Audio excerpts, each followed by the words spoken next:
Good afternoon. The time is now 5:33 p.m. on February 17th, 2016, and this public meeting of the District of Columbia State Board of Education is now called to order. The roll will now be called to determine the presence of a quorum. Mr. Hayworth? Mr. Jacobson. Present. Ms. Williams. Ms. Williams. Ms. Lord. Ms. Lord. Ms. Wilson-Phelan. Present. Ms. Wattenberg. Present. Ms. Anderson. Mr. Jones. Mr. Jones. Mr. Whedon. Present. Ms. Jolly. Here.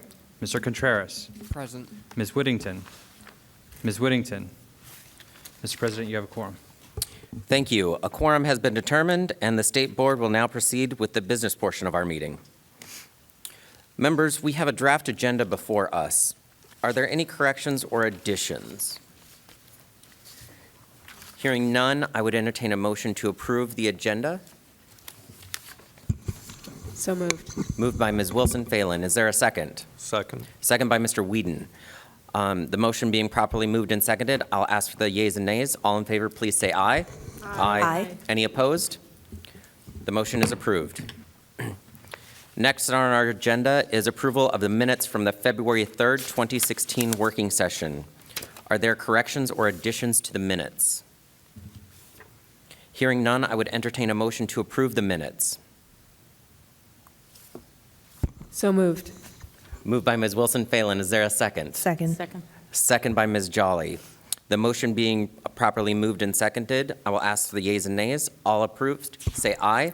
Aye. Any opposed? The motion is approved. Good evening. My name is Jack Jacobson, and I am President and Ward 2 Representative of the State Board of Education. On behalf of the members of the District of Columbia State Board of Education, I want to welcome you, guests, and our viewing public to our Wednesday, February 17th, 2016 public meeting. The State Board holds its regularly scheduled meetings on the third Wednesday of every month here in the Old Council Chambers at 441 4th Street Northwest. The members of the State Board of Education welcome your participation to support our efforts to improve education in the nation's capital. I want to state for the record that our Superintendent, Ms. Hansel Kang, and our Vice President, Ms. Karen Williams from Ward 7, are absent this evening as they're attending the Deputy Mayor for Education's Cross-Sector Task Force meeting. Tonight's agenda includes a vote on regulations governing a grant program at the Office of the State Superintendent of Education to enhance and expand high-quality pre-kindergarten programs. We will also hear from My School DC about the 2016-17 school year lottery process. I know that the Deputy Mayor for Education's office has been working hard to ensure this year's process goes smoothly, and I'm looking forward to hearing more. I also want to note that the State Board has been holding roundtable discussions on the proposed health education standards that OSSE presented to the board at our last public meeting.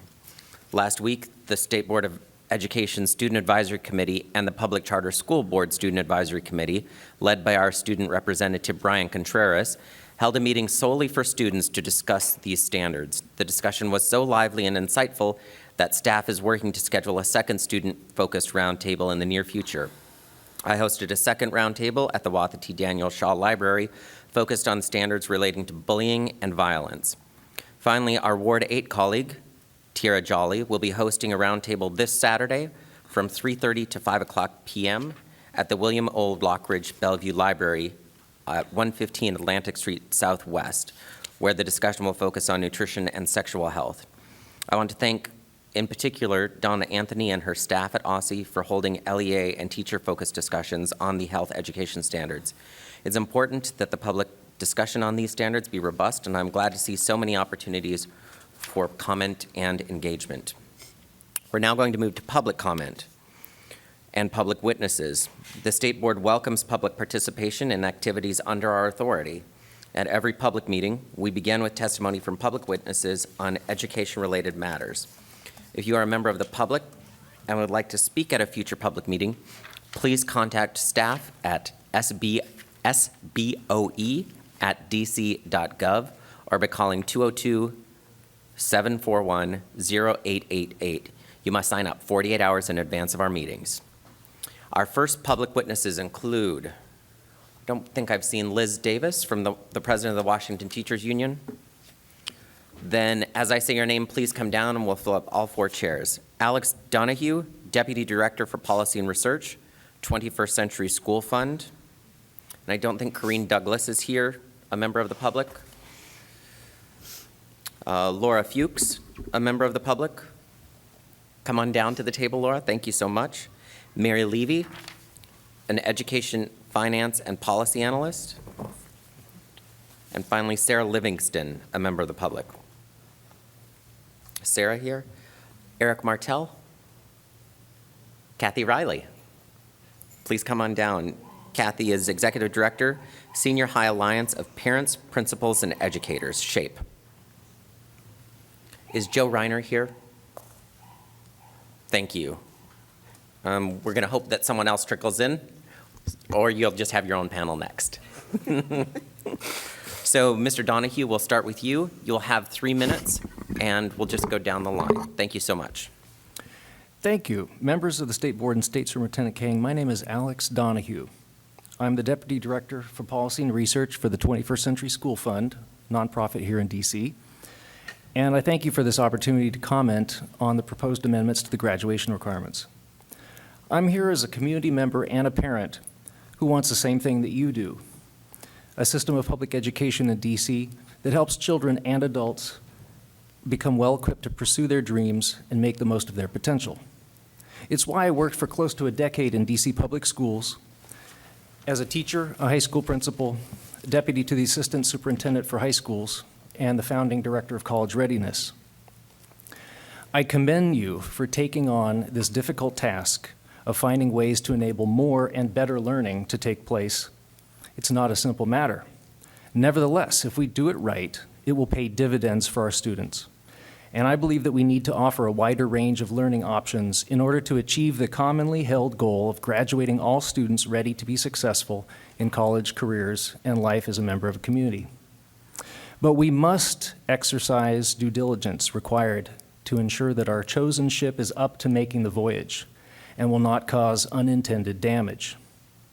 As the former point person for DC Public Schools on the DC graduation requirements, during the revisions made in 2006, 2007, and 2009, and as the person who coordinated DCPS's implementation of the graduation requirements for a number of years, I can say that as written, the proposed rule of January 22nd is not ready. It does not state clearly the problem that it's intended to address. It does not define competency-based learning or provide any description of the, quote, flexible opportunities, unquote, that are expected to provide a solution. It improperly mixes competency-based learning with the granting of credit by exam with no differentiation between testing out of a course level and testing out of a graduation requirement. It does not support effective monitoring and evaluation of the newly authorized programs by either OSSE or the public. It would unacceptably discriminate against older high school students. And it expands the seat time requirement for some courses without adequate lead time for implementation. But perhaps most importantly, it does not make use of best practices in competency-based learning that other jurisdictions around the nation have developed. I want to see this done right. I want my 8-year-old son to have more options and a far richer experience going through high school than I had. I asked the State Board to ensure that it is done right, and I offer my support and assistance to OSSE and the State Board to make this happen. The proposed rule needs to be revised and republished. Thank you for your consideration. Thank you so much. Ms. Fuchs. Good evening. So I'm Laura Fuchs, and I'm a Ward 5 resident, a DC Public Schools Social Studies teacher for 9 years. I'm an executive board member of the Ward 7 Education Council, an active member of the Ward 5 Education Council, the chair of the Washington Teachers Union Committee on Political Education, and I was also an active member on the Credit Flexibility Task Force. I am coming out very much against the proposed regulations, especially the change in the task force recommendation to have state-approved exams lead to credit in courses beyond math and foreign language without the student taking the course first. If approved, the State Board of Education will be creating what I believe amounts to a blank check for OSSI to award credit using any method they see fit, with or without much public input. While there can be lots of promises made as to what they will and won't do, this regulation does not ensure any of it. Without more money, time, and expertise to create, I'm just go with better systems that are highly tailored to DC standards, what is most likely to happen for social sciences, English, and science courses is that after a self-imposed 3-year period, if they follow it, we will see the possible approval of the College Board's advanced placement exams. I've taught AP US Government for the past 5 years at H.D. Woodson Senior High. Throughout my tenure, I've had 7 students score high enough to receive a passing score or better out of approximately 150 students. According to the AP exam results, my students and I have failed to learn about the government. 1 month ago, my AP US Government students met with Justice Elena Kagan for a 30-minute private sit-down after having seen oral arguments earlier that day. Before that, they prepared for this meeting by hearing lectures about the Supreme Court, doing textual analysis on the U.S. Constitution and legal briefs for the case, having a conversation with a lawyer who has argued over 30 cases in front of the Supreme Court, and in-class discussions. In April, they'll argue their own cases in front of a federal appeals court judges on a constitutional issue and participate in a legislative council session through the DC Youth and Government program. These same students are going to take an AP exam on this topic in May. Most of them will not do well enough to pass. Do you want to be the board to tell these students that the student who passed the exam without attending the class actually knows more than they do about the U.S. government? I do not discount the importance of being able to do well on exams, but they are one measure of understanding, and when it comes to most subject areas, they are not the best measure. They are simply a relatively easy measure to calculate. By moving towards awarding credit for students who are good at taking tests, we're actually penalizing those same students by telling them this is a method of mastering the material they took the test on. One of my passing scores from that 7 came from a student who rarely attended class since it was first period and he was always late, but clearly read the textbook in his own time. This student was a very logical thinker and a good reader. He was rewarded for his cleverness with college credit. Unfortunately, he was not able to follow through, and so I'm very much against what's happening here. Thank you so much, Ms. Fuchs. Ms. Levy. Good evening. I'm Mary Levy. By trade, I am a lawyer. And with that hat on, I will endorse Mr. Donahue's comments about regulations and the way they should be put together, due diligence. By occupation, I've studied the DC public schools for 35 years, done reporting, analysis, and data. My own children are DCPS graduates. I support the goals of credit flexibility, and I think that competency-based learning is a fine concept, but I'm somewhat dubious about how well it will be implemented, and I would simply urge you to pay very close attention to that. DC has a long history of taking fine initiatives and implementing them in a haphazard, slipshod sort of way, and we don't want that to happen with this. What I oppose is allowing students to receive credit solely on the basis of a test for subjects other than math and foreign language. I don't even know what problem this is supposed to be solving. I think that most students wouldn't be able to pass the test, but I think Ms. Fuchs has a very good point about that not being a sole way of doing it. Now, all apart from using multiple measures for granting credit, I think that the proposed regulation really just sort of dismisses reading, making sure that students have actually read works of literature, works of history, being able to write papers and to receive feedback, learning how to write well.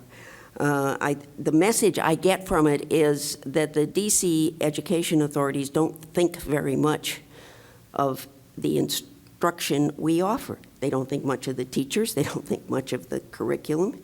That's unfortunate. And I think that at this point, you should not be delegating authority simply to do this to an executive agency over which you have no control. I think that when and if OSSI comes up with a test, it needs to be studied by experts, it needs to be discussed by educators and the public, and only then should this board vote to give this kind of authority to OSSI. Thank you. Thank you so much, Ms. Levy. Ms. Riley, you'll have 3 minutes. Thank you. My name is Kathy Riley. I'm the Executive Director of the Senior High Alliance of Parents, Principals, and Educators, as well as the parent of former DCPS students and a resident of Ward 4. As the State Board of Education, you have ultimate authority with your vote over the quality of our public education. You vote on the standards and you vote on the graduation requirements. They are prescribed, the graduation requirements, so that they'll be consistent across different administrations and different local education agencies. In this area, policy is not broad, leaving room for lots of multiple interpretations. The provision before you for a waiver from the Carnegie Unit in order to pursue a competency-based curriculum, it needs some further work. But there's not a lot of research on this, but there is a case that exploring a way to allow students more time without failing and having to retake a course to gain mastery in a content area. And it has merit, and we should pursue it. In terms of less time to achieve competency, I think we need some safeguards in case it's too lean an approach that could lead to inadvertently shortchanging students. But we are actually supporting moving forward with the competency base. The provision that will enable students to pass an assessment OSSI approves and receive credit without taking a course, however, I believe is dangerous. It could be easily interpreted in different budget times as courses are expendable. It leaves open the possibility that high school could be reduced to passing 24 assessments without taking courses. I don't think that's the intent, but the way it's written, it could lead to that. Policies outlast administrations and personnel. It could be interpreted to mean students can learn online and just take the assessment. I feel this was very cautiously advanced in math and world languages, almost as a placement test, to enable students to move on in these highly sequential areas. The way it's currently written, it undermines the whole idea that there's always more to learn. It kind of makes a lie of our vision of striving to meet every high school student where they are intellectually and provide enrichment and challenge. You know, the students have compulsory education, but in the district, we don't actually have the legal right to an education. So there's unintended ramifications in this policy in its current wording. So I feel you essentially determined the definition of what education is for our public school students in the District of Columbia. It's a heavy and appropriate responsibility for our elected board. It's really important now because of the pressure to raise graduation rates. This policy isn't right yet. It doesn't yet represent us, but I believe you can get it there. Now, I attached, there is a petition. A lot of people couldn't be here tonight, so I attached some of the views and remarks that came in with the petition. It's kind of supporting this view that it's moving, about the test-based thing. So, and you can go online, I left you that. So thank you very much. I want to thank all of you on behalf of the board for coming out and testifying this evening. We've got another few witnesses that are going to testify. All of this testimony will be provided to OSSI, and I'd encourage you to send it yourself, including the petition. I think the public comment period on this closes February 22nd, and any member of the public watching may provide comments to ossicomments.proposedregulations@dc.gov. I encourage you to do so. With that, you have our thanks, and we'll call the next panel of witnesses. Jack, I'm sorry, can we ask some questions? There's not time on our agenda, and nor did we approve a question and answer with public witnesses. Public witnesses provide testimony to us, though. Will we be able to question them at the next meeting then? Because, I'm hearing things like it increases the number of hours that are required and some very key issues that I had not known about myself before. We'll work with the board and with witnesses to follow up on these questions. And with will we board be able members- to board get them members so and that we staff. can talk to them? We'll work with the Chair of Credit Flexibility Task Force, Okay. Ms. Laura Wilson-Phelan, on follow-up with these witnesses and ensuring that all board member questions are answered in an open and transparent manner. Thank you all so much. I'll now invite our next panel of witnesses, Mr. Joe Reiner, former DCPS school teacher.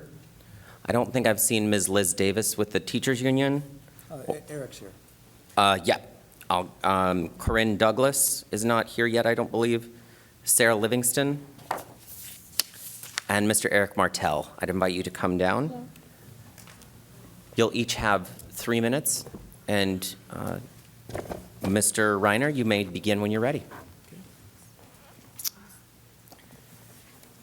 In my 17 years of teaching AP and grade level English in DC, I thought a great deal about the process of educating young people in high school.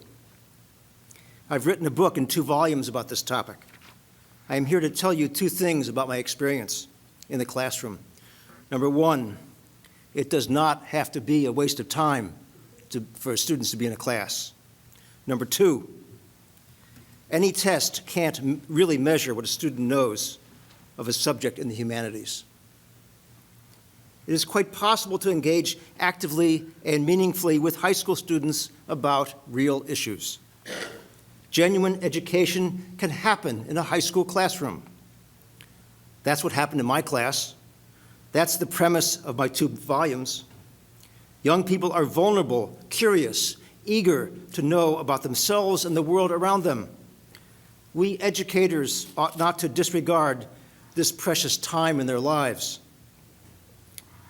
This is an opportunity to teach them, not put them in front of a computer and take a test or do a project in lieu of a classroom experience over months. In a well-taught course, they would engage with the literature or history or government or art familiar to the educated person we call a teacher. They ought then to discuss what they're learning with their fellow students. Students need practice encountering new ideas and articulating their own, either verbally or in their written work. They need to encounter over the course of a semester or a year with what citizenship means, what love may require of them, what work is worth doing, what kindness involves, why someone would willingly starve to write a poem or paint a picture. This is the time in the life of young people when they can begin to consider how other people who came before them contended with humanity's problems. As a teacher, I sought for my students to read Romeo and Juliet and then cry at the end, or read about the agony that is Haiti, or police brutality in America, or understand the interminable mendacity of those in authority. In these studies, they might find for themselves a lifetime of work and devotion. Tests can't measure this process of real understanding of the world or themselves. Only a class stretching over a semester or a year can engage young people in this manner. And that's why I oppose this regulation before the committee. Thank you. Thank you so much, Mr. Reiner. Mr. Martell, you have 3 minutes. I am testifying in support of the original Credit Flexibility Task Force recommendation to allow an exam waiver for math and world language courses so as to allow students who have passed world language levels 1 and 2 and algebra and even geometry to enroll in the next higher level. The state superintendent's action to expand the exam waiver to any subject, which means all subjects, is not supported by evidence of need. It should be rejected as a matter of principle. The board adopted a single set of math and foreign language standards, and if it allows each LEA to develop its own exam, it will be creating a multiplicity of de facto standards. A practical and legitimate model is Thurgood Marshall Academy's credit by exam policy, limited to foreign languages and math. passing scores are a coded CE on transcripts and count towards graduation requirements, but not GPAs. Without these necessary provisions, colleges won't know how credit was earned, and researchers won't be able to compare testing out versus earned classroom grades. In 42 years of teaching U.S. history, world history, and U.S. government to D.C. high school students, ranging from non-readers to those with college-level knowledge, very few could have tested out of these courses on a genuine test, because their knowledge is almost always narrowly focused. Their fellow students benefited from their comments and questions, as did I. Whatever the subject, it is unlikely that a student has studied and understood the full range of subject standards that the board has set, and naturally the curriculum and real content that is implied or actually written out in the curriculum standards. The state superintendent's proposal ignores the well-documented fact that under pressure to improve graduation rates, LEA management will cheat or ignore cheating, like the 2008-10 wrong-to-right erasure scandal, when hidden behind euphemisms like credit recovery, or concealed in default computer settings, as the Washington Post reported last week in the policies of the D.C. public schools, where all of the midpoint values are inflated by a half point. I don't believe that they don't know how to add and divide. And an F is, the midpoint of an F was found to be 59. Or the friendship charter transcripts that have been on the state board website for 4 years, which show 3 students who graduated without completing all their world history requirements, and 1 of them or 2 of them didn't complete U.S. history. What has the state board, what has the state superintendent done about that? This is what will happen. This is why all of the LEAs are so eager to have the flexibility to develop standards and then to develop tests, and then they will correct them. Any tests that develop should be administered by a single agency within the DC state, OSSI, and not each LEA having its own test, its own exam waiver. Thank you for your testimony this evening, Mr. Martell. Thank you also, Mr. Reiner. For anyone who didn't get that, we will be providing your testimony to OSSI, but I encourage you or anyone who's watching this who has comments on this regulation to email comments to ossicomments.proposedregulations@dc.gov by February 22nd. You may also provide them to the state board at SBOE@dc.gov, and we will be reviewing all of those comments as well. I know Ms. Wilson-Phelan, who's chaired this committee, has been diligent about making sure that she hears from everyone on this issue. With that, I thank you for spending time with us this evening. You're welcome to stay for the rest of the meeting. Thank you. And just to be clear, Liz Davis, Sarah Livingston, Corinne Douglas. Okay. With that, our public comment portion of the meeting is closed. We're now moving to pre-kindergarten enhancement and expansion funding regulations final approval. In 2008, the Council passed the Pre-K Enhancement and Expansion Act. The Act contained 3 strategies to ensure that all families in the district have access to high-quality pre-K education programs. First, to expand high-quality pre-K to all 3- and 4-year-olds.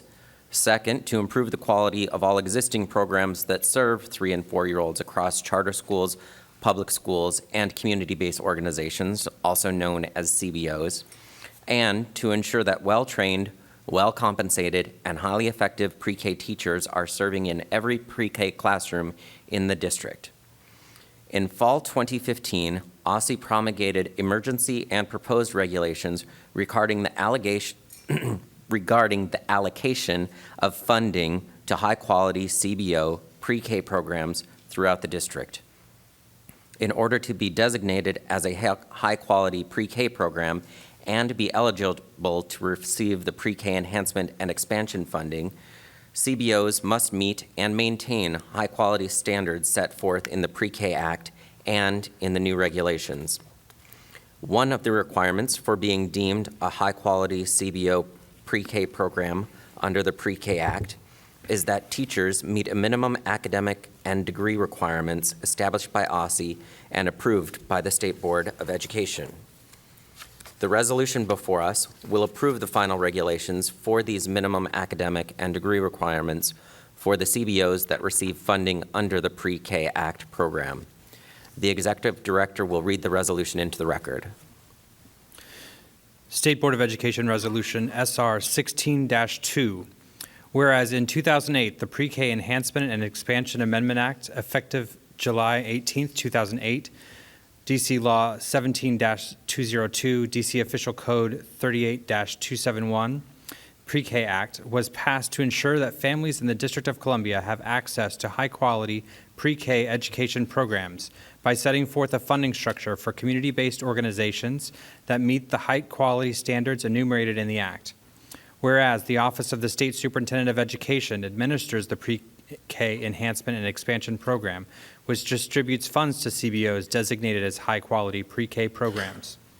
Whereas in order to be designated as a high-quality pre-K program and eligible to receive the Pre-K Enhancement and Expansion funding, CBOs must meet and maintain high-quality standards set forth in the Pre-K Act and in regulations regarding the allocation of funding to high-quality CBO pre-K programs throughout the district, including a requirement that teachers in high-quality CBO pre-K programs meet minimum academic and degree requirements established by OSSE.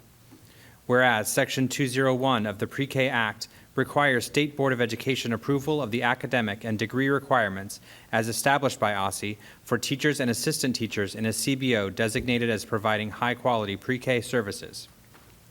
Whereas national research has shown that children who receive high-quality early education have stronger math, language, social skills upon entrance to elementary school, and as they advance require less special education, progress further in school, have fewer interactions with the justice system, and have higher earnings as adults. Whereas on October 2nd, 2015, OSSE published emergency and proposed regulations regarding the allocation of funding to high-quality CBO pre-K programs throughout the district in the DC Register. Whereas the proposed regulations were circulated throughout the district for a 30-day public comment period, and OSSE received one comment regarding the academic and degree requirements for teachers, requesting OSSE clarify whether the minimum educational requirements include degrees or concentration in early childhood special education, and OSSE made revisions in response.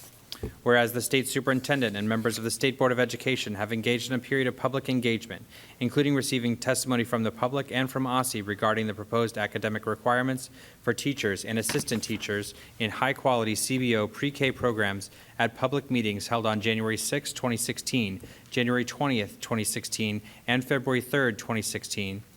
Whereas the State Board of Education has reviewed the elements of the final rulemaking implementing the academic and degree requirements for teachers and assistant teachers in high-quality CBO pre-K programs, and finds that these requirements will ensure that well-trained, well-compensated, and highly effective pre-K teachers are serving every high-quality pre-K classroom in CBOs across the city. And now, therefore, be it resolved that on February 17, 2016, the State Board approves the final rulemaking implementing the academic and degree requirements for teachers and assistant teachers in CBOs designated as high-quality pre-K programs pursuant to the Pre-K Enhancement and Expansion Amendment Act. Thank you, Mr. Hayworth. I would now entertain a motion to approve the resolution. So moved. Moved by Ms. Jolly. Is there a second? Second. Second by Mr. Whedon. Now that the motion has been properly moved and seconded, do members have comments? You would have up to 5 minutes.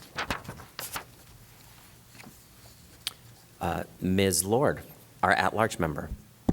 Thank you. Well, first, in my due diligent role as resident journalist, I'd like to point out a couple of small typos and errors. Assistant teachers in the fourth whereas should be assistant teachers, not assistance teacher. In the third to last paragraph, technically, these were working sessions and public meetings, not public meetings, January 6th, January 20th, and February 3rd. And in the penultimate paragraph, I think we should insert, will help to ensure well-trained, well-compensated, and highly effective pre-K teachers, because there is no evidence that requiring teachers to have a college degree ensures that they will be better qualified or better paid. And finally, I would like to suggest that we add a whereas that the results of the effect of this proposal are reported back annually, as we have done with other rules and regulations, so that we know that the proposed rule had the intended effect of raising quality, just getting a readout. Do you have specific language for your motion?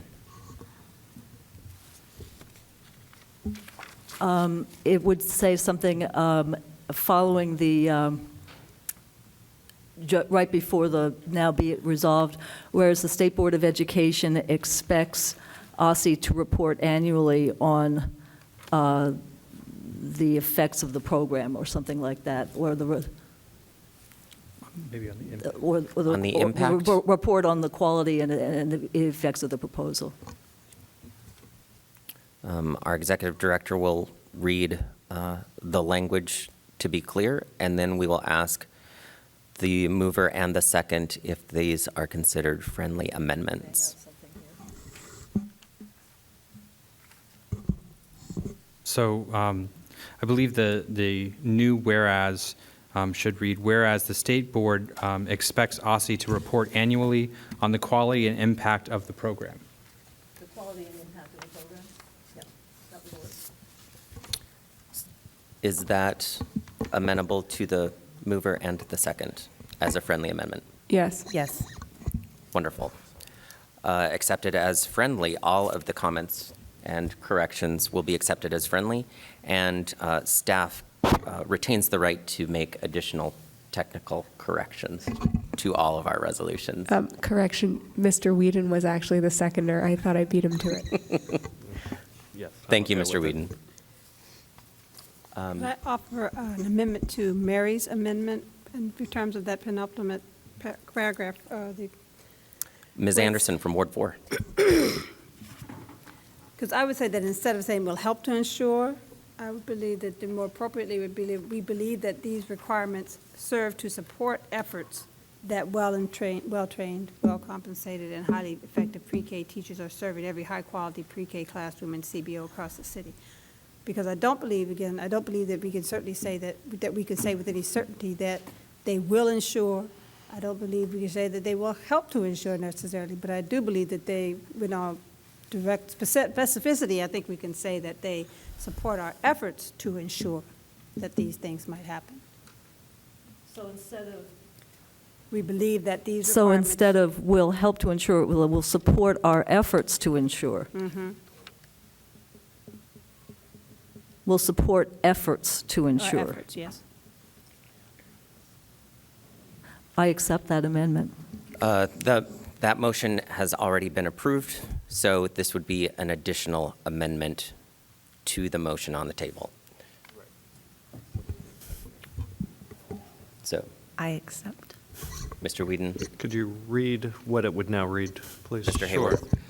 So in the penultimate paragraph, it would read, whereas the State Board of Education has reviewed the elements of the final rulemaking implementing the academic and degree requirements for teachers and assistant teachers in high-quality CBO pre-K programs, and finds that these requirements will support efforts to ensure that well-trained, well-compensated, and highly effective pre-K teachers are serving every high-quality pre-K classroom in CBOs across the city.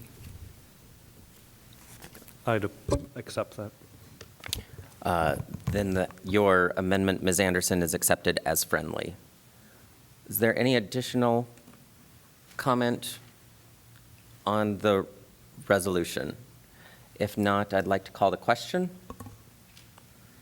Would Mr. Hayworth, would you please read the roll? Mr. Jacobson. Aye. Ms. Williams. Ms. Williams. Ms. Lord. Yes. Ms. Wilson-Phelan. Yes. Ms. Wattenberg. Aye. Ms. Anderson. Aye. Mr. Jones. Aye. Mr. Whedon. Aye. Ms. Jolly. Aye. Mr. Contreras. Aye. Ms. Whittington. Aye. Mr. President, the vote is, 8-2. 8 with 1 absence and 2 approvals by the student representatives. The motion as amended, the resolution as amended is approved.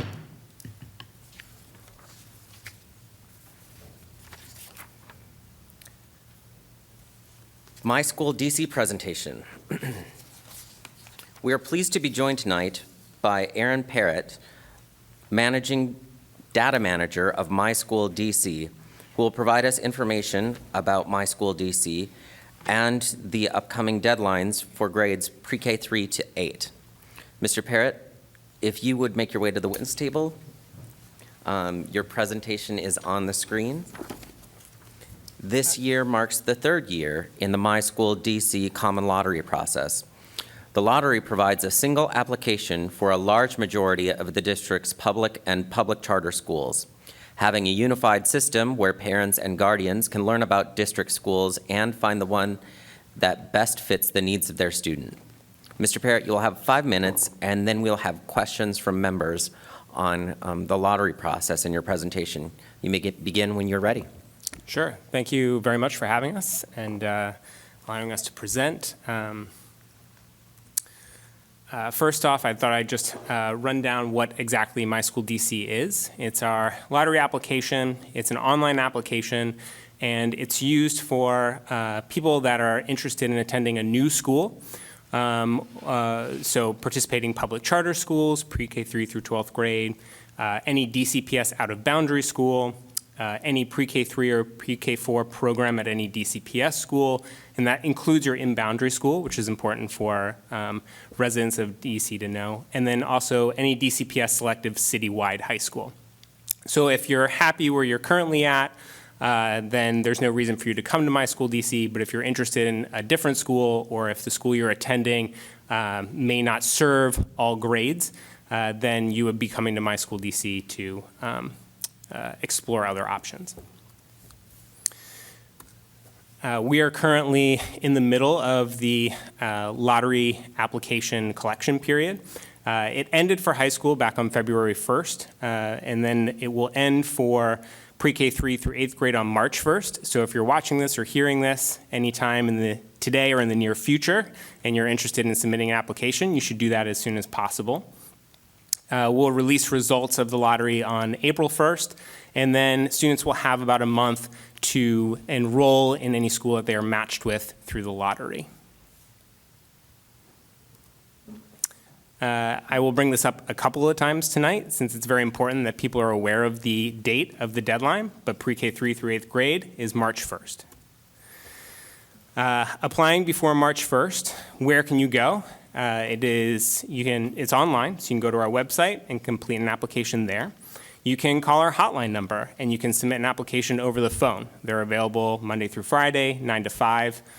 You can also go in person for application assistance to scheduled office hours, and you can find those on our calendar of events featured on our website. And we don't want people to wait till the last day, so we encourage people to turn it in as soon as they know their selections. The application is very easy to complete. You need to know information about your child, the name, their current school, their grade, basic family information, the guardian's name and address, and then the schools that you're interested in. You can pick up to 12, but you don't have to list 12, and you want to put them in the order you prefer. So list your first choice first, your second choice second, your third choice third, and so on. If you're applying for multiple children, you want to put all of those siblings in the same account. So you don't want to create different accounts for all of your children.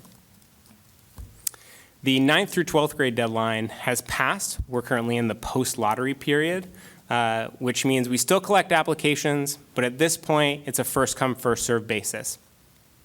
To submit an application for high school, again, you can go online, complete it there. You can call our hotline. We can help you over the phone, or you can go in person to any of our scheduled office hours. And just to reiterate, now, if you're applying for high school, you'll receive those results on April 1st, but you'll be added to the wait list in the order that you had applied. The application is very easy to complete for high school as well. It's basically the same information, name, current school and grade for your child, the name and address for the guardian, your school selections in the order you prefer them. With the one exception of the selective high schools, those have additional requirements such as grades, report cards, recommender emails, and in some cases, essays. And you can get a full list of those additional requirements for each school on our website. Our materials are also multilingual. So things that are available in English and Spanish, our entire application, our entire website, and our school directories, which I have some with me today if anyone is interested in taking one. And then we also translate many other items into English, Spanish, Amharic, Chinese, Vietnamese, and French. That includes portions of our website, school director, videos, application user guides, fact sheets, language pages on the mysschooldc.org. We also have bilingual staff and a telephonic interpretation service, so anyone, even outside of these 6 languages, can call us for assistance over the phone. So if you know someone who is interested in applying but may need that additional language assistance, please have them call us.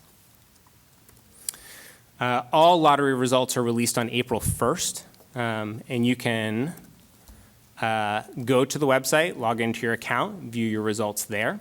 You can call our hotline, and one of us can tell you or help you with the results over the phone. I will warn you that on the April 1st release of the results, the hotline is very busy. So you may need to call the next day or, again, check it out online. We also send results home by U.S. mail.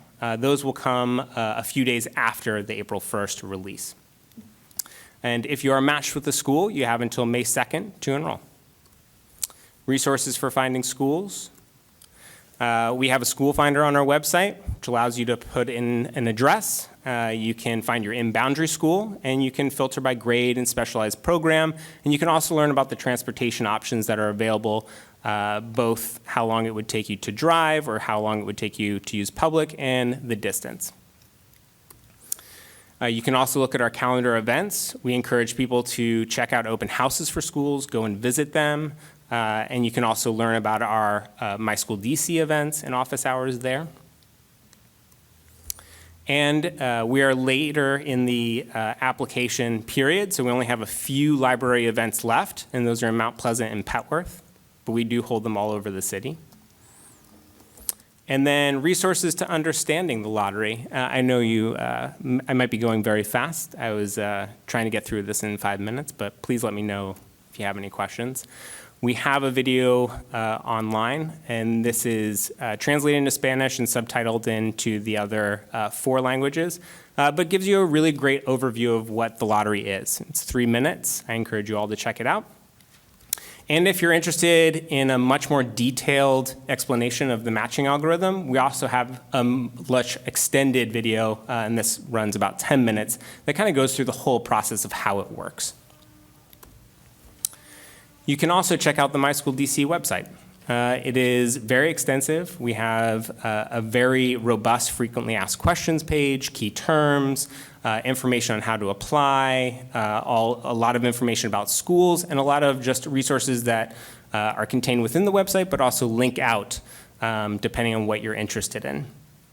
I should note that there are 13 days remaining when I created this PowerPoint. You'll see in our countdown clock there, it says 19. If you do have questions, please do call our hotline. They're really great, and they're very knowledgeable, and they deal with a lot of the common issues every day and can really work through that with you. And then email us at info.myschooldc.dc.gov is another great way to get help or information. One last time, the My School DC timeline. We're coming up on March 1st, so you want to turn in that application for pre-K3 through 8th grade as soon as you can. And then if you are applying to high school, you do want to put that in as soon as you can as well. March 1st. All right. And this is just a list of the My School DC team in case you have more specific questions. For any person in the public, I would certainly suggest you to contact the hotline as you will get immediate assistance through there. Thank you so much for your testimony today, Mr. Parrott. You're welcome. Do board members have questions? Mr. Whedon, then Ms. Wilson-Phelan.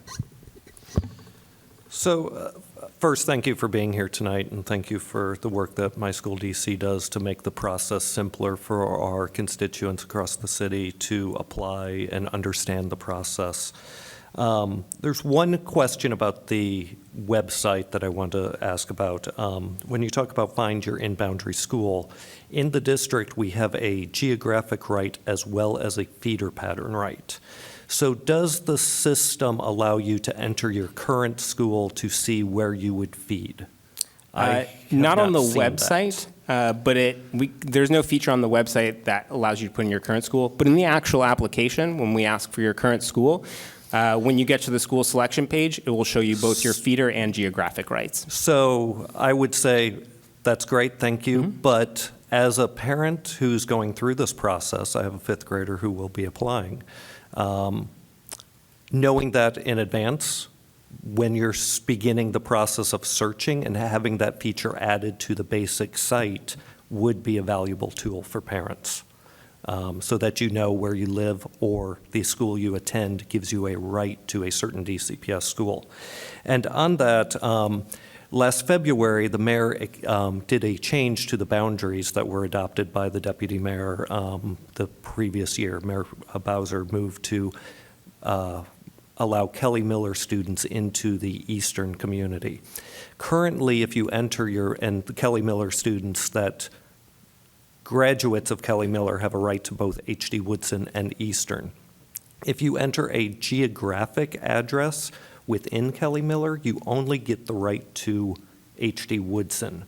And I'm wondering if that's an issue with the software or whether that's something that was in the mayor's proposal. Throughout the rest of the city, you have a right based on your geography of the middle school to your destination high school. So that's a quirk. I'm not sure if that's Are you referring to the system. school finder or the application itself? The school finder. Okay, and you're saying that when you enter in an address within the Kelly Miller Kelly Miller, boundary, you are only provided the option saying that H.D. Woodson is your neighborhood school. yeah, I believe that's because the school finder is based on solely geographic right, but I can look further into that. Yeah, So sure. if you can look into that. And then the last question, how many seats are available for 6th grade across the district? Currently, Currently. I wouldn't be able to tell you. Could you get the board that information? The problem is that we don't run the lottery until March, so we actually But- haven't collected the seats yet. But we know how many seats are being offered, correct? How many middle school seats are being offered across the city, DCPS or public charter? Not yet. We don't actually collect them until the middle of March. So we're allowing students to apply for schools, and so as a parent, I'm looking, you say, list your selections in the order you prefer. Now, there's a calculated risk there. If I'm applying to a school that has 5 open seats, I should put that higher on my list than if I'm applying to a school that has 50 open seats. You're playing the odds a little bit, and this is a lottery, and we're all clear that this is a lottery. So parents need to know how many seats are available and how many open seats are in each school across the city before this process. 2 things. One, we do list in aggregate by grade level the number of seats that were available the past 2 years. So that is out there. And like I said, we don't have it for this year yet. Aggregate, but not at individual schools. And one comment that you made there in filling out the application, and I would certainly suggest you to review the video. It isn't, the number of seats that are available at a school shouldn't affect the order that you prefer your schools on the application itself. But it will, because as a parent, I'm playing a lottery. It is a chance. So if I'm applying for 5 open seats with 500 other students in the city, my odds are very small. If there are 50 open seats, my odds go up. So that should be a factor that gets taken into account as I determine my preferences. The odds do not change depending on where you rank the school. So you don't get a better chance of getting in if you rank it first or fifth. It just tells us the order that we should try and match you. Yes. The rankings themselves are not weighted. Right, but within that order, that does play a factor in our application process. Regardless, I would request that my school DC provides the board with a full list of how many seats are available by grade and by school, both DCPS and public charter. That's information that should be public. I've asked for it for the last 2 years, quite frankly, and not been able to obtain that. But that's information that should be public and accessible to the public, to everyone. Sure, and I'm sure everyone is aware that my school DC is controlled by the Common Lottery Board, and so I'm welcome to connect you directly to them to appeal for that information, but that is one reason why we don't currently release it. The staff will work with members and with council if we must to try and obtain this appropriate information that should be public and should be made available to education elected officials. Thank you, Mr. Whedon. Thank you. Ms. Wilson-Phelan, and then Ms. Wattenberg. I'm not sure if you can answer this, but thank you for being here. I'm really curious about the processes that my school uses to try to ensure that parents who might not have access to technology or time, frankly, to navigate the complexity of school choice, enroll in that, and have the opportunity to actually enter the lottery, while at the same time ensuring that we are not intentionally enhancing student mobility across a city where mobility is a challenge and a potential source of not only logistical challenges and financial challenges for schools, but also quality of education that students receive. Sure, I'll address the first part of that question first. We run an extensive parent engagement campaign across the city. We have 2 years of data that we look at and compare to public school enrollment, and we really don't see anything in there that is troublesome that makes us think that we aren't reaching everyone. Remember, our message is a little difficult because we don't want 100% of the district to fill out an application. Right. If you're happy where you're at, you stay where you're at. So it's really a measurement of whether people are aware of the process. And we are finding that, I think, in this third year that we've kind of, I think we'll know more once we see the total number of applications that come in, but that people are aware of it and then choosing whether to use it or not. The other reason that we have such an extensive, almost 3-month-long application period is to give people plenty of time to first hear about it, then do research, then submit their application, and in most cases, go back in and change their application because they've thought about it some more. And you're not penalized if you submit on the first day or the last day, you're treated exactly the same. And as far as more in-depth information about the actual engagement or campaign or outreach tactics that we use, Ariane Bouquet, our parent engagement manager, is a perfect person to ask about that, and she heads that up. Great. And I'm welcome to put you in contact with Yeah, her. I know her already. Thank you, though. Yeah.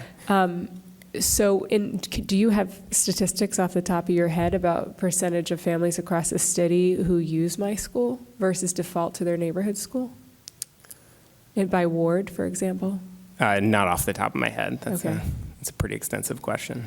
Right. Well, you had said the statistics don't indicate that there's a discrepancy between family members who might be of upper class and parents who might not be of upper class. So I thought maybe you'd have that information. Sorry, let me clarify. When we look at public school enrollment by ward, And we see how many students are coming from Ward 1, Ward 2, Ward 4, Ward 7, Ward 8. We're seeing the same amount of participation in My School DC. Does that make sense? Percentage-wise. No, can you say that one more time? Sure. So if, I don't have these numbers directly in front of me, but if we think, they might actually be up on our website. If you find that 19% of the public school enrollment is in Ward 7, we're finding somewhere between 17 and 20% are applying through My School DC. Does that make sense? Of all of our applicants, 17 to 20 are coming from Ward 7, which mirrors the same amount of participation in the public school system. Okay. Got it. Thank you. Yeah, okay. Sure. Thank you, Ms. Wilson-Phelan. Ms. Wattenberg, then Ms. Anderson. Two quick questions. One, going back to your, is this on? Yeah. Going back to your response to Mr. Whedon, so I'm confused. Are you saying that if I put a school first on my application, or if I put it 10th, my chance of getting into that school is the same?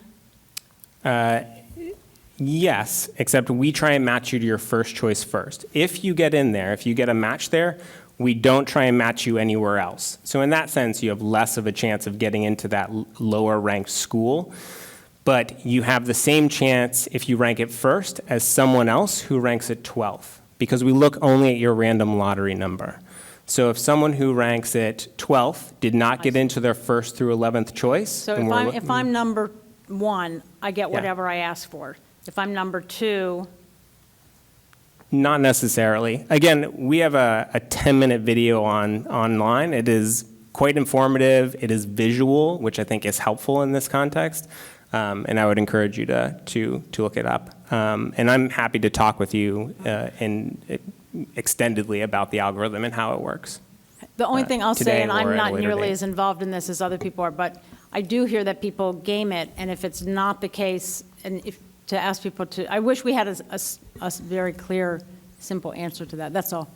But here's my, if you want to respond, you can, but I can also go forward. Just to the comment of gaming, I am not aware of any such gaming that does exist. In fact, the algorithm itself parents is... do it in the sense that they try to think about, wow, I really want to get into this one, but it has, but this one has fewer seats, so they sort of put their application together with regard to where the seats are.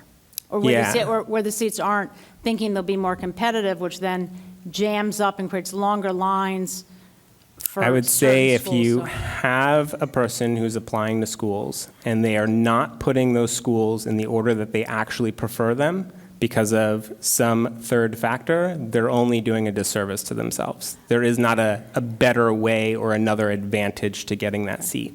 All right, my second question is with regard to pre-K 3 and 4, so they don't have the same geographical connection that other seats have. Can you explain how that works? In other words, in the K-12 system, your neighborhood school you have a priority for.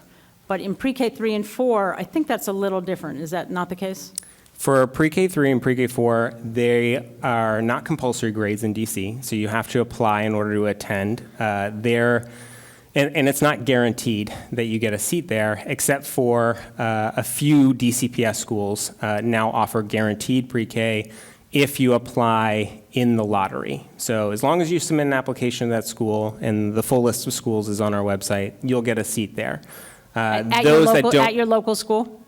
Yeah, there are, I think, 10 or more that now offer that for this next school year. There were 6, I think, this past school year that offered that. So it's not every school.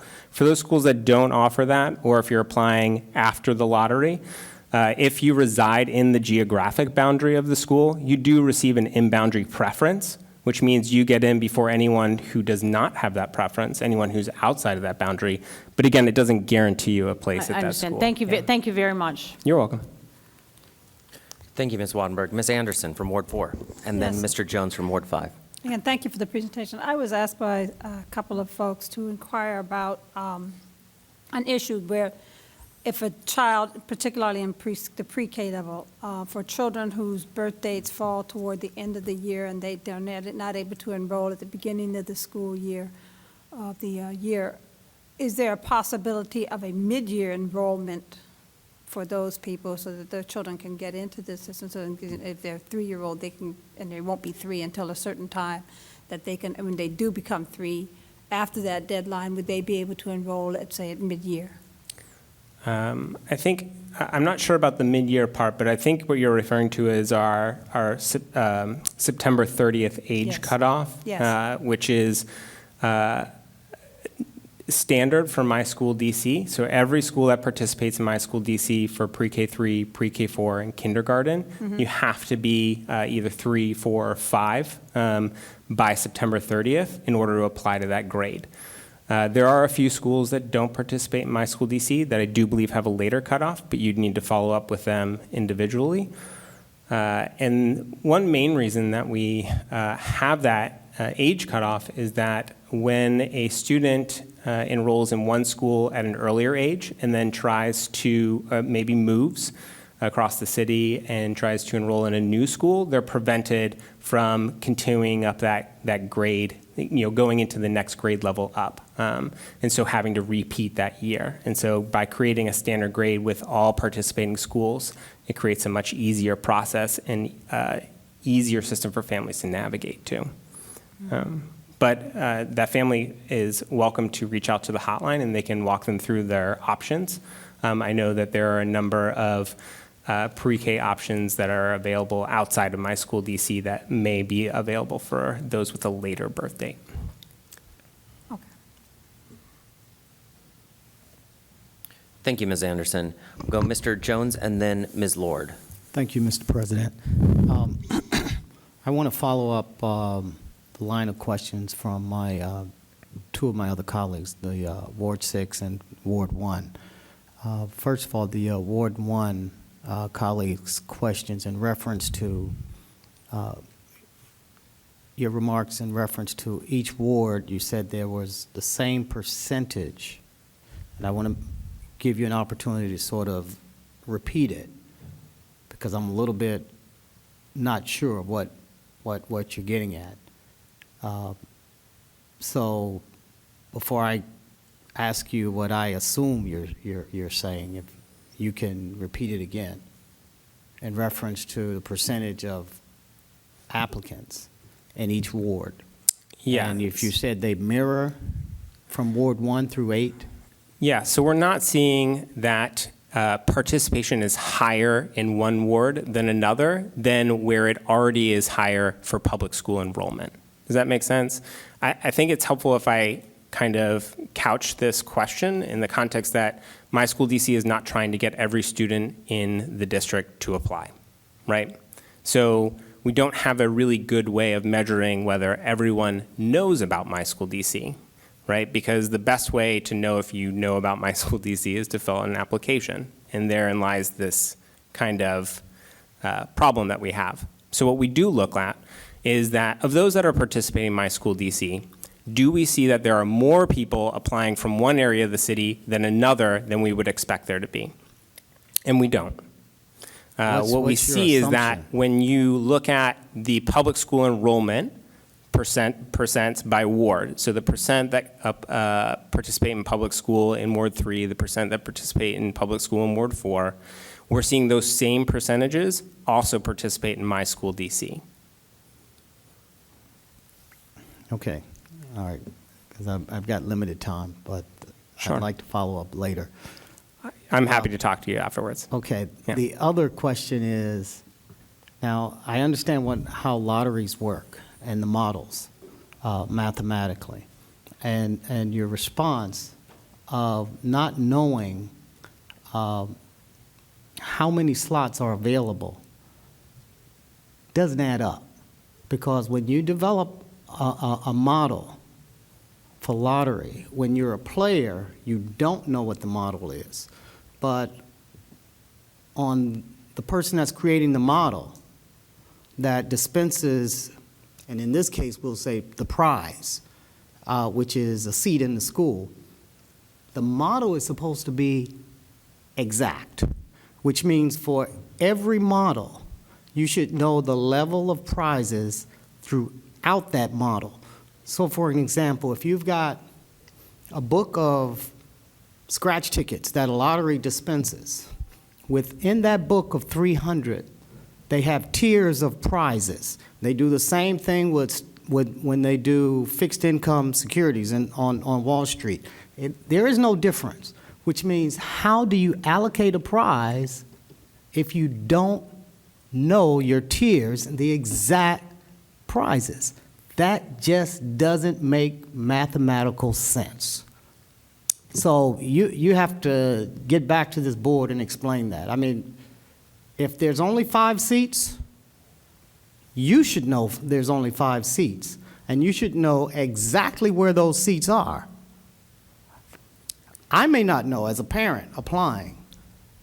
No parent may know, and that's fine. That's essential and that's basic in lotteries. But on the side of the lottery where you create a model, you should know exactly what every tier is in that model and where it's assigned. Thus, you don't have a prize. Sure, there's a couple things there. There should be a mathematical structure, and that I do know because I've developed them.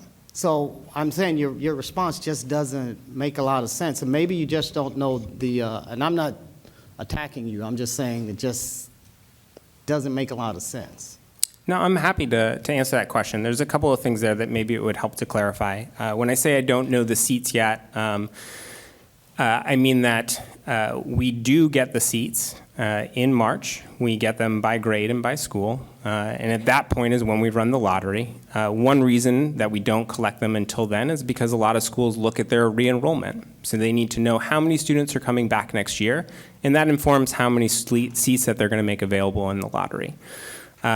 To address the point about it being a lottery and the mathematical model, maybe it's important to clarify that it's actually an algorithm that we use, which is a set of instructions, right? That's different. Right. And the term lottery we use because it's very accessible. And we also do use a random number and assign it to each student. That helps facilitate that algorithm.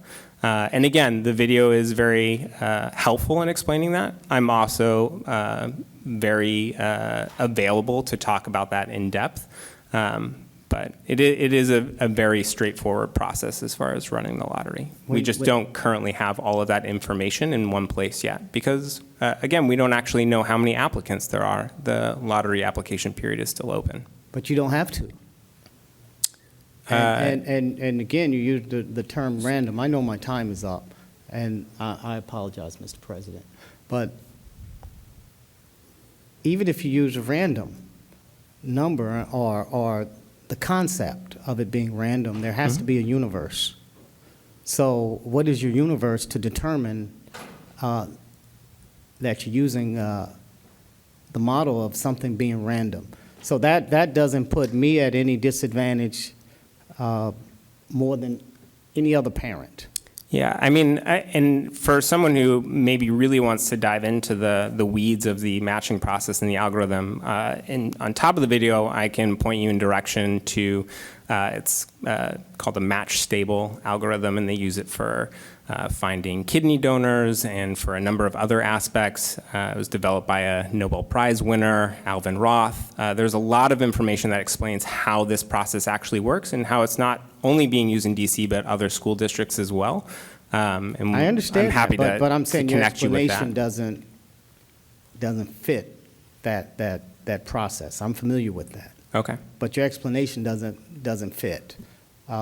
So yeah, I would like to know, because it's important that we can share the information to the parents in an honest, transparent manner. Completely agree. And that's very important because there are individuals out there that believe that the system doesn't work for some families. And I think it's important that we all know how it works. We don't have to know how randomizers work or the algorithm or how it's structured, but we should be able to explain it in plain English to the families that have to participate and desire to participate. I think you know it, but I just think it's not being explained in the manner that individuals, just plain individuals that don't deal in this stuff every day would know it. And so, but that just concerns me because there should be a specific number for each slot or prize. But I'd like to talk to you further about the model. Sure. Thank you, Mr. Jones. Ms. Lord, our at-large member. Thank you very much, and thank you. I've had the benefit of several community meetings with my school DC. So I just want to get a couple of points of information to give this some context and perspective. What percentage of DC publicly educated students currently attend an out-of-boundary seat, a seat other than the one that they would be assigned to? That's not information I currently have off the top of my head, and actually I'd probably direct you to OSSI. They would have a much more specific answer to give you, and they handle enrollment, so they would be the best source. Okay, well, how about for the high schools? Roughly how many applications were filled out? The past 2 years are available on our website. The current year, we're still in the process of finalizing. Would you say it was more than half of the students? Again, I don't know the total number of high school applicants. I can tell you that in the rounds of the first round of the lottery last year, it was somewhere around 3,500 applications for 9th through 12th grade. Now, help me figure out what sort of improved from last year. Last year, there were record numbers on the wait lists, 7,000 for charter schools, 8,000 for DCPS. There was some wait list shuffling, some uncertainty moving into the beginning of the year. Has this year's process done anything to reduce the wait lists, or are we still going to see sort of crowding at certain grade bands? Pre-K 3, pre-K 4 seem to be a huge intake point because those are lottery only. Similarly, the transition into middle schools and again into high schools. I'm not sure that I fully understand your question, but I'll try and explain what my school DC's role in all that is. We collect the applications and provide the results to schools, and schools manage those wait lists. Because of the design of the matching process, we don't waitlist students at schools they ranked lower than where they were matched. So in that sense, we're creating a much clearer wait list, and you know that those students that are on that wait list prefer that school compared to where they are currently at or possibly where they were matched, right? And so we're getting a clearer sense of what wait lists are around the city. Last year, we did that for the round 1 and round 2, and then the post-lottery period where applicants are submitting applications one at a time. There's no more lottery. You're just added to a wait list. We didn't have that insight into where that post-lottery application may have compared to a school selection that they had put in the first round of the lottery. This year going forward, we will. So we'll actually be able to refine those wait lists and keep only students on those wait lists that are actually interested in that school still. And those that got matched to a school that they prefer more, they'll be removed from all wait lists below that. So that will certainly be helpful to schools when they have seats open and want to extend an offer of a seat out to a student. And it'll be helpful for parents that are on the wait list to know that there aren't other people on the wait list that may no longer be interested in that school. But that's the extent of my school DC's role in wait lists. So we're probably still going to see some element of uncertainty because there are parents who may have, they may have changed their mind about which school they really prefer or whatever. Or there could be siblings in different schools, things like that. I mean, just like in years past, I think you're going to see parents that apply to schools and that they're interested in and go on the wait list. And if an offer is sent out and they decide that they want to take it, they'll take it. And if they decide they don't, then they'll stay where they're currently at. Beyond that, I don't know if I can speculate more. Sure. Thank you, Ms. Lord. Ms. Jolly, did you have any questions at this time? Mr. Contreras? Ms. Whittington? I have a couple of questions, and then I think Mr. Whedon had another question or two. I appreciate that you provide the website in multiple languages. I think that's incredibly important. Does the hotline also accommodate multiple languages? I think you said it did. Yeah, 2 of our 3 hotline staff are bilingual, and then we have a telephonic interpretation service. Actually, on deadline days and results days, it's not just our hotline. I'm on the phone. Other My School DC staff are on the phone. And so if anyone calls in needing assistance in any language, our hotline manager could give you the full list of languages that we've accessed on that service, but we're able to assist them through that. Terrific. Now, I said this last year at lottery time. I think I said it the year before. I'm probably going to have to say it again next year. There's the great common lottery at My School DC, but to get to any of the information about a school, the real information, you have to go to Learn DC, which is a totally separate website that is still managed by the mayor, basically. That's not convenient for families. It's just not. A lot of money is going into maintaining 2 separate websites that should actually have the same information on it. And I hope that we can work together to make sure that we're not wasting taxpayer dollars maintaining 2 separate websites that, when an integrated site that can provide the common lottery and all of the information and data about the schools that parents need when they're making their choices, should accommodate. So I'm just saying that for the record. I also have a question. Under lottery preferences, I'm looking at Garrison Elementary. It's one of the schools in my ward. Some of the students there are from Ms. Wilson-Phelan's ward and from Mr. Whedon's ward. On the lottery preferences, they're listed in alphabetical order. In boundary with sibling accepted, in boundary with sibling enrolled, proximity, sibling accepted, and sibling enrolled. Why are they alphabetical order and not actual preference order? They vary greatly by school, and each school determines the order of those preferences. Even within DCPS, they can be different from a dual language school to a school without a dual language program. So because we put that website up in the fall, and schools may need more time to assess where they want their preferences to be, or what order.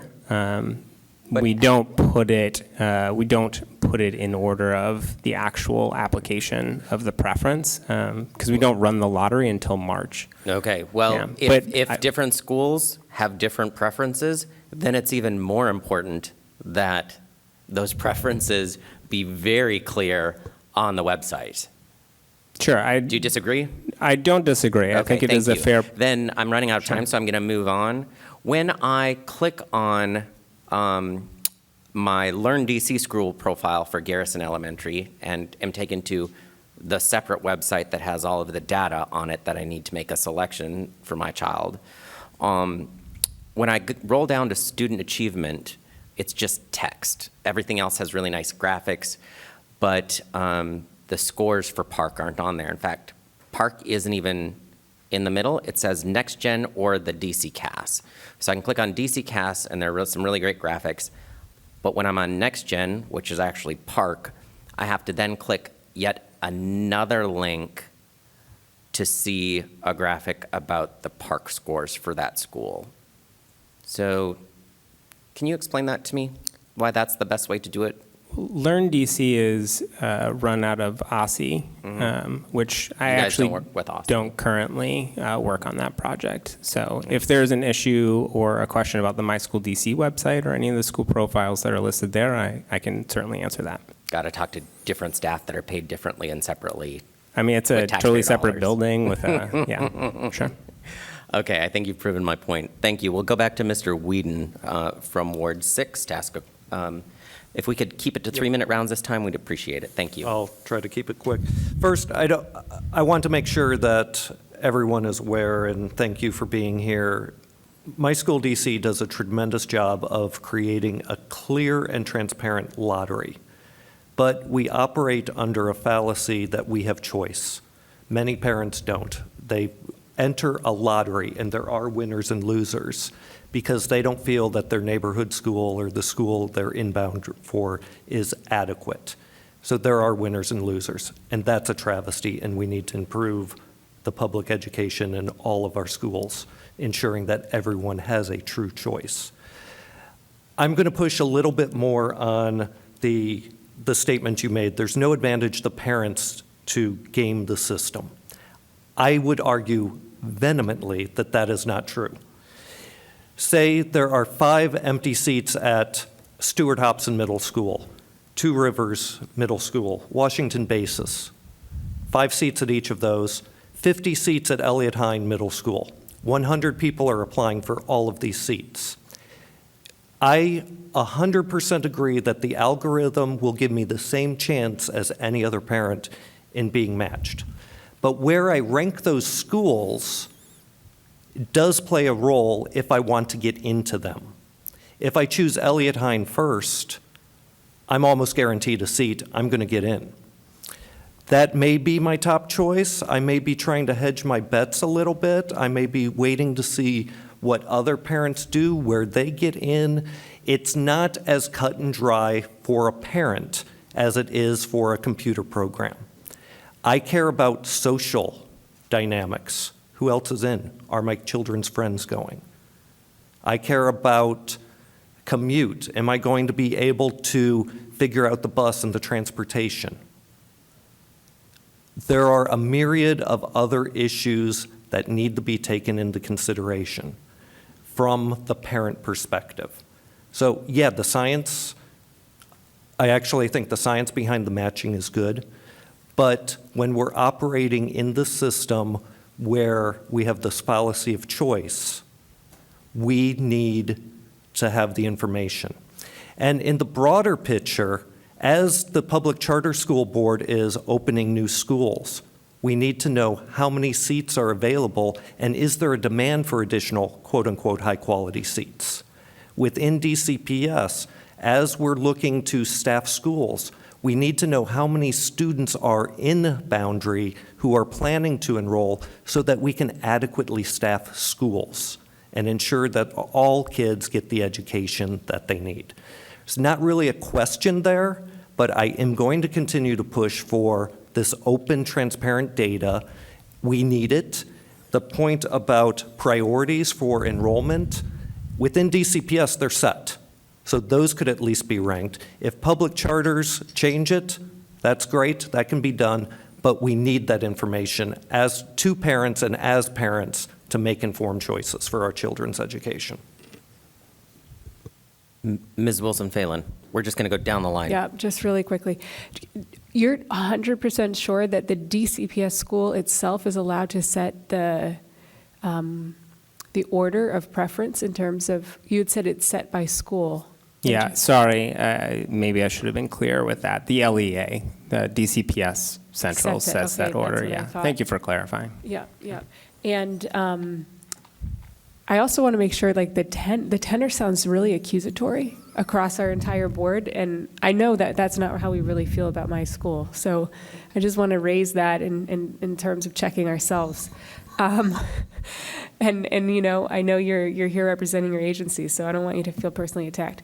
The other thing I wanted to point out about what Joe just mentioned that hadn't actually occurred to me before, and I'm not sure if it fully came across clearly, I think what I heard him say is parents are making choices based on the likelihood of getting in, right? So if they know, even if the likelihood is the same regardless of what they rank or put, if they, for example, want to band together and all attend a school that's less enrolled, they have a hard time knowing whether they should do that because maybe the school that they feel like their kids will have a better education at has more seats and they're not sure. Do you know what I mean?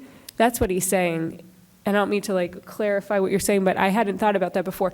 I think that's really an important consideration as we're thinking about our middle and high schools in DCPS that are undersubscribed, and this pipeline of parents in our elementary schools who are thinking at grades 2 and 3 what the feeder pattern looks like. Because if they know these seats are available and they're almost guaranteed to get in, they might make that choice to collectively rank it first instead of ranking another school first, which would potentially split that coalition. Do you know what I mean? The social aspect of parents grouping their choices together so that they can move as one cohort is not something that I can personally speak about or comment on. I'm saying that's the reason he's saying the seat availability should be released sooner. Yeah. You see what I'm saying? I do see that, and I can respect that as a reason. I do want to point out that there was one other comment that was made in there, again, and I think it's been made a couple times tonight, that the barring the social aspect of wanting to stay together in a group with parents, but looking at the individual and the number of seats that are available, you should not put a school higher on your list that has a larger amount of potential seats available, or that you think will have more seats available, as like a quote-unquote safety school or a backup school. That doesn't exist in this algorithm matching process. It is. I want to be very that. clear that it is very important that you list the schools in the order you prefer them. Now, if there is an additional aspect that there is to consider with the parents, that does probably change the list, because your preference is different, right? It's not based solely on the school for your child, but the school for your child and your child's friends. Yeah. That's something different. I'm sure there's nothing you can do about it now, but as you all are debriefing, it'd be really interesting to include that in your conversations. Yeah.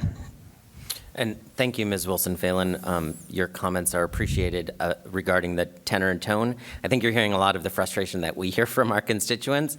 And I think what we're trying to do is figure out ways and suggest ways that we could make improvements that would benefit all. I know you're working on some of these behind the scenes, but these are some ideas that we've heard that may help improve the process. Ms. Jolly or Mr. Contreras, Mr. Jones, Ms. Lord, any additional questions? Ms. Anderson, Ms. Wattenberg, Ms. Whittington? No. With that, we do appreciate you coming and spending your night with us tonight. I know you could be other places.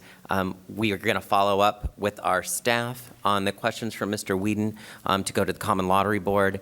And we appreciate everything that you do. It's an imperfect system, but it's getting better, and it's much better than it was previously. So thank you for your help. Keep working on it.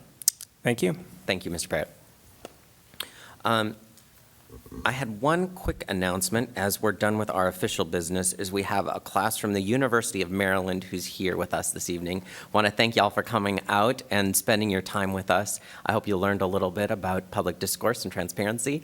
So thank you so very much. Do board members have very brief announcements on special events or anything in their wards? Ms. Wilson-Phelan? I just want to invite the public to comment on the regulations that are on the table and have been proposed by OSSI. We've definitely heard from some stakeholders. I'm really interested in hearing from a diverse group of stakeholders across the city, especially including those in education, parents who might have kids currently enrolled in high school in DCPS or other schools across the city, about what they think about it. And I just want to make that statement really clear that we're really interested in hearing feedback from multiple stakeholders that represent our entire city. Mr. Contreras. Thank you. This got brought up briefly earlier, but I'd like to reiterate that there's going to be a second meeting for students to have the opportunity to provide input on the upcoming health standards. At the last one, we had a lot of really important discourse about a lot of issues that have a very direct impact on students' lives. So I would encourage the DC student community to look out for that, and we should be deciding a date soon. Thank you. Thank you, Mr. Contreras. Mr. Whedon? Thank you. I'd like to ask everyone in the city and beyond to vote for Eastern High School sophomore Akila, who has been selected as a finalist for the Doodle for Google contest. You have until February 22nd to vote. Vote at google.com/doodle for Google. Her submission is in the grades 10 to 12 group. Let's get an Eastern student on the Google cover page. What an honor. Any other brief announcement? Ms. Lord. So the good news is the National Youth Science Camp deadline was extended to March 2nd. So I encourage all graduating high school seniors in the class of 16 who have a passion and talent for science, mathematics, technology, and engineering, and who are leaders in the community to apply for this life-changing experience. www.2016.nysc.org, 2016.nysc.org.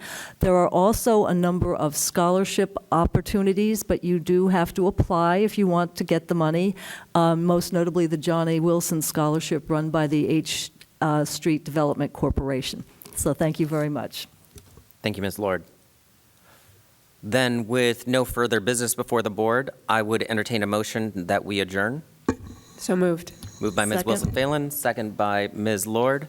All in favor? Aye. We stand adjourned.